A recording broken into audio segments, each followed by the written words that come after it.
Rank 1. Provisional Undercover Officer. Your legend arrives in pieces, because a real person does not arrive all at once. A real person accumulates. So, they build you the same way. First a name, then a social security number with a real paper trail behind it, then a backstory dense enough to survive an internet search, but not so brittle that one unexpected question snaps it clean in half. They give you a history.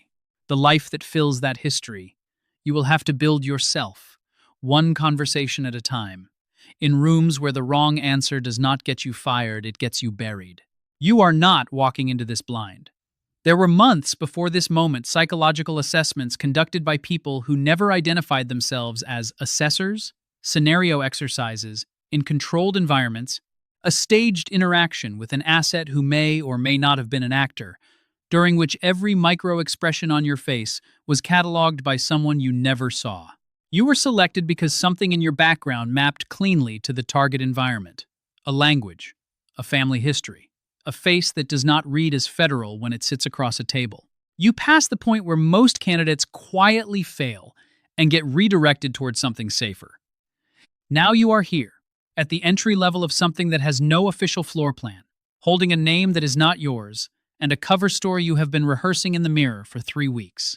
Your first assignment is deliberately small.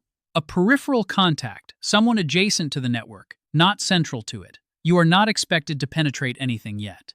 You are expected to be convincing for 90 minutes in a bar, to give a plausible name and a plausible reason for being there, and to walk back out without anything unraveling. Your handler is parked 2 blocks away. You are wearing a wire beneath a shirt you bought, specifically because it fits loosely. The coffee in his car has gone cold by the time you push through the door on your way out. The debrief happens within 24 hours. Your handler takes notes on a yellow legal pad and does not tell you that you did well, because performing well is not the metric at this stage sustainability is. You drive home to your real apartment, your real name on the mailbox, your real reflection in the bathroom mirror. The transition back feels asymmetric in a way that surprises you. Not painful exactly. More like stepping out of warm water into air that is fractionally too cold. You reach for your phone to call someone who would understand what you just walked through, and then you stop. Because that person does not exist inside your current life, and building your current life is the whole assignment. You say your real name out loud before you go to sleep. Not because you are afraid of forgetting it, because you want the small, concrete confirmation that it is still there when you need it. Rank 2. Active Undercover Officer. The peripheral work is behind you. You are embedded now. There is a real apartment in your legend's name, in a real neighborhood close enough to the target community that running into people is not a risk to be managed but an outcome to be deliberately cultivated. You have a daily routine. You have a cover job that actually functions. You go in, you complete the work, you receive a paycheck in your legend's name, because a fabricated job collapses within weeks under scrutiny, and this operation is architected to run for significantly longer than that. Handler contact drops to once a week. The first time that reduction is communicated to you, it registers as more significant than you expected, not because the operational danger increases, though it does, but because the handler's voice had become the one clean frequency in a field of manufactured signals. Once a week, in a parked car or at a payphone that still takes incoming calls, you recite what you have observed, and for those 15 minutes, you are entirely and uncomplicatedly yourself. Then the call ends. Then you go back. The real work at this level is not evidence collection. Evidence is a byproduct. The work is trust, and trust requires time. And time requires consistency. And consistency requires you to be the same person in the same way every single day, regardless of what is happening to you internally. You cannot be visibly tired. You cannot let the wrong thing cross your face when a name is mentioned that should register as nothing, but does not register as nothing. You learn to manage your responses the way a surgeon manages their hands, with deliberate, practiced stillness that reads as effortless from the outside, and extract something real from the inside each time you use it. There is a man inside the organization, not your primary target, someone adjacent, someone who could become operationally significant later. He invites you to his daughter's birthday party because he is the kind of man who measures trust through inclusion. And you go, because declining would introduce a social irregularity you cannot afford. You sit in his backyard and watch his kid run through a garden sprinkler. And you say the right things at the right moments. And you laugh in the right places. And when you drive back to your legend's apartment that evening, some part of the afternoon stays with you in a way that you did not budget for. You log it in your report the next morning. You describe it as a successful relationship-building interaction. That description is accurate. It is also not the complete truth, and you are beginning to understand that the space between accurate and complete is precisely where this job lives and breathes. Rank 3. Deep cover operative. Contact windows narrow further. 2 weeks between calls, sometimes stretching longer. The operational reasoning is sound regularity generates pattern. Pattern generates vulnerability, and you accept the logic. Because you were trained to accept the Bureau's risk assessments over your own personal comfort. What the training did not simulate is what that silence actually feels like when it accumulates across weeks in an apartment that belongs to a name that is not yours, surrounded by relationships that are real in every functional dimension except the one that matters most. When 3 in the morning arrives and nothing in the room belongs to you. You are inside the organization now, not at its edge inside it. You know names. You know locations. You know about a warehouse on the south side of the city that functions as a logistics hub for an operation. The Bureau will need another full year to document completely. You know about a decision made 3 levels above you that resulted in something permanent happening to someone who is no longer available to confirm it. You know this not because anyone told you directly, but because you were trusted enough to be present in the room when the conversation happened.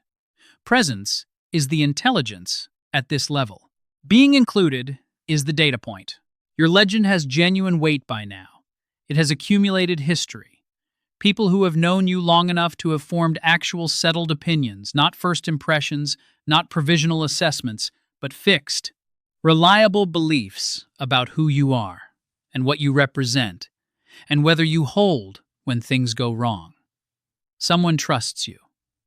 Someone else respects your usefulness without fully trusting you, which in this particular world is often more valuable than trust. Someone owes you a concrete favor. You track these debts carefully, because in the environment you are operating inside, a debt is the cleanest available form of leverage.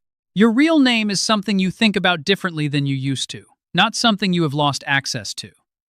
More like something stored carefully in a room you visit less frequently than before, because the visit costs time and internal energy that the operation requires in other directions. You still say it in the morning before the day begins. The ritual has not stopped, but its texture has changed. What began as confirmation has become something closer to maintenance, a system check performed out of discipline rather than need. The Bureau evaluates your psychological condition twice a year.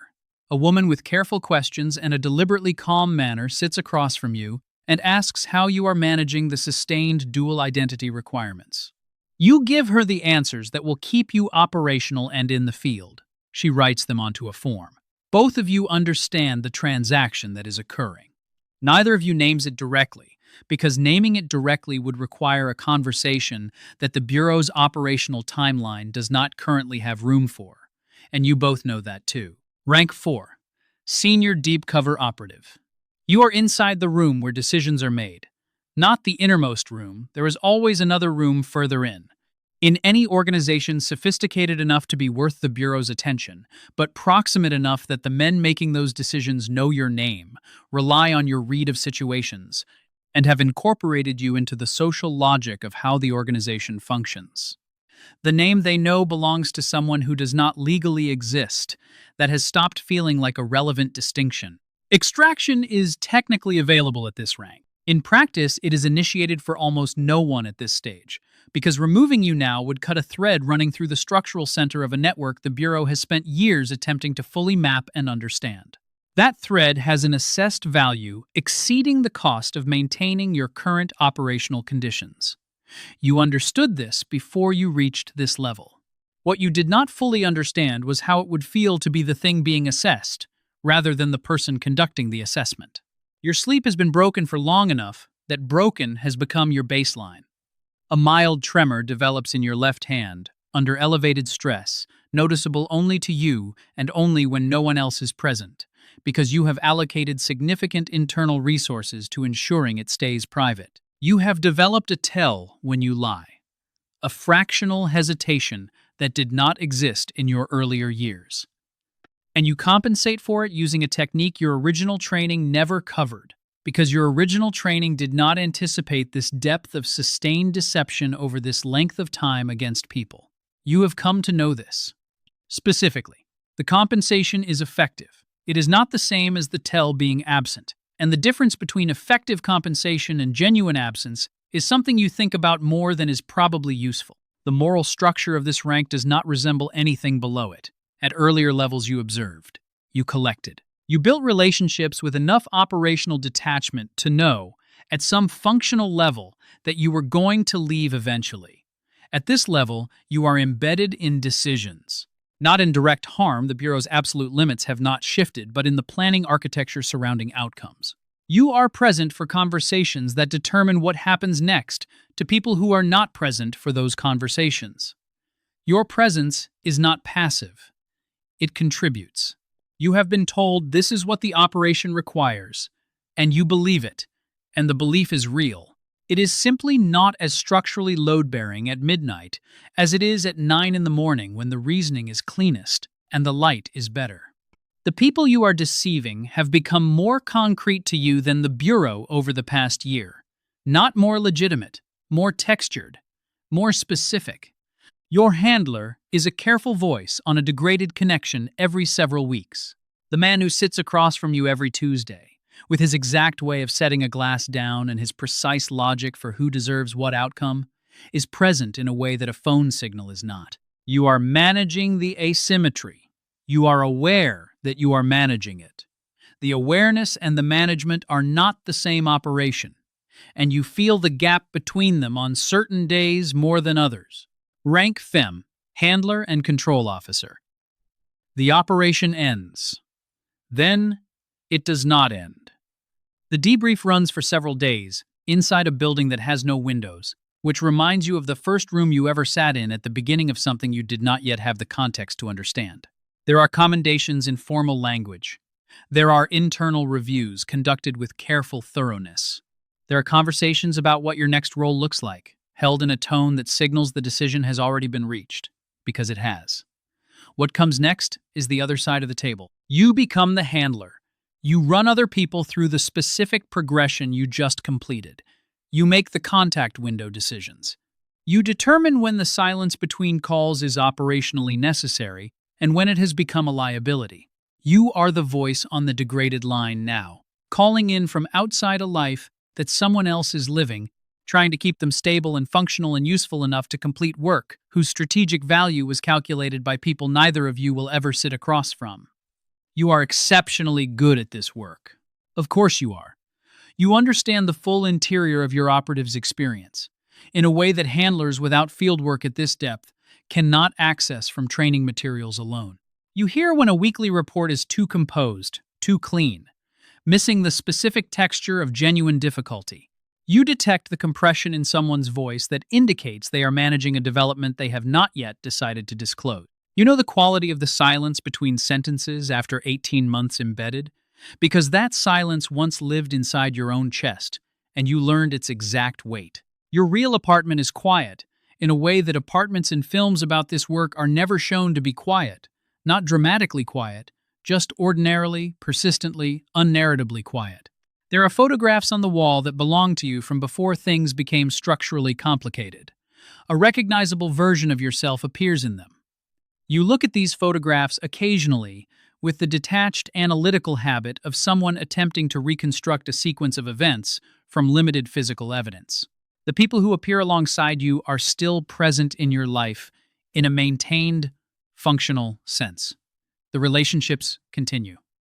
They require a translation effort now, a conversion between what can be said aloud and what actually occurred, and the effort is distributed across both sides of every conversation without either side naming it explicitly. Somewhere tonight there is a new operative inside a field department that belongs to a name that is not theirs. They have a routine, They have relationships built on months of consistent, careful performance. They said their real name this morning before the day started. Quietly, in the bathroom, the way you taught yourself to do at the very beginning. They are not entirely certain it still fits the same way it once did, and they have not yet decided whether that uncertainty is a warning sign or just the natural cost of doing this work at this level for this long. You remember that specific uncertainty. You remember the quality of the confidence you carried at the beginning, the belief that you were precisely built for sustained dual identity, that the division between your real self and your operational self would never reach deep enough to extract anything permanent, that the version of you that entered the work would be recognizably intact in the version that eventually came out the other side. That particular confidence was the most expensive thing you ever owned. You paid for it slowly, in increments small enough that no single payment felt like much, across years during which the total was quietly becoming something you would not have agreed to all at once at the beginning. You pick up the phone. You dial the contact number from memory. The line connects, and you hear breathing on the other end, controlled, careful, the specific breathing of someone who has learned to be very still in rooms full of people who must not know how still they are being. You say the words that open the channel. You wait. The operative begins to report. It continues. It always continues. That is the part they do not put in the commendation.